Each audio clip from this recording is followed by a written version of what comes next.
L'humanité arrive à une croisée des chemins. La vie d'avant, on tire un trait dessus, elle n'existera plus comme on l'a connue. Maintenant, on regarde le présent et surtout l'avenir. En ce moment, sur la scène mondiale, on voit deux choses en même temps. D'un côté, l'ONU qui s'effondre financièrement, de l'autre, le Conseil de la paix de Trump qui émerge comme une alternative. Alors la question se pose, est-ce que c'est bon ou est-ce que c'est mauvais? Et la réponse dérange. C'est du pareil au même. Derrière ce théâtre, il y a le Deep State, un pouvoir qui instrumentalise tout. Les religions, les idéologies, les conflits. Les acteurs changent, mais le scénario reste toujours le même.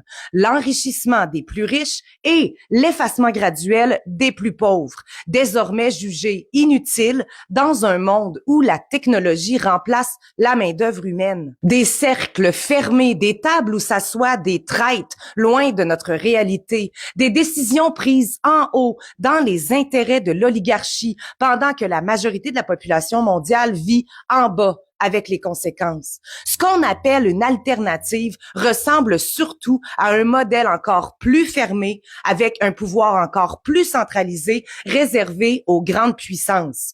Un conseil où l'accès durable passe par un ticket d'entrée d'1 milliard de dollars. Aujourd'hui, certains pays ont accepté ou montré leur intérêt pour le Conseil de la paix de Donald Trump. On parle notamment d'Israël, de la Hongrie, du Maroc, de l'Égypte, des Émirats arabes unis et de l'Argentine. D'autres freinent. La France dit vouloir préserver le rôle de l'ONU.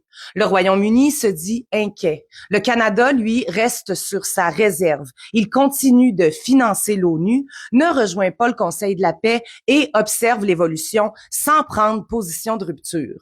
La Russie, de son côté, dit étudier l'invitation. L'Ukraine refuse l'idée de siéger avec la Russie. Mais au fond, ce jeu dépasse les pays. Ce qu'on voit, ce n'est pas un combat entre le vieux monde et le nouveau monde. C'est juste une continuité de modèle. Et pendant que Trump et l'ONU s'affrontent en haut, en bas, la majorité des gens fait autre chose. Elle essaie juste de survivre. Survivre au coût de la vie, survivre à des systèmes alimentaires saturés de produits chimiques, d'aliments ultra transformés, de génétique modifiée, de produits qui changent de goût et de qualité en quelques mois. Survivre dans un monde où même ce qu'on mange, ce qu'on boit et ce qu'on respire devient dangereux. Alors la vraie question ne porte plus sur l'ONU ou le Conseil de la paix, elle porte sur nous. S'accrocher à l'ancien modèle, à une vision du monde où tout passe par le matériel, par l'argent, par ce qu'on possède ou ce qu'on contrôle, va rendre fou. On le voit déjà, des gens à bout, limite agressifs, des vies qui tournent en rond dans un système qui n'a jamais été pensé pour les porter, mais pour les user. Si on continue d'attendre que ce modèle nous protège, nous guide ou nous sauve, on va continuer de s'y perdre parce qu'il a été construit pour accentuer les inégalités, pour concentrer le pouvoir et la richesse entre quelques familles. Alors, il faut regarder la réalité en face. Ce qu'on traverse, ce n'est pas une simple crise, c'est un passage vers une autre dimension, vers un nouveau monde. Le sauveur, ce n'est pas un dirigeant, ce ne sont pas non plus des gestionnaires du théâtre politique, ni les partis qui vont nous sortir de là.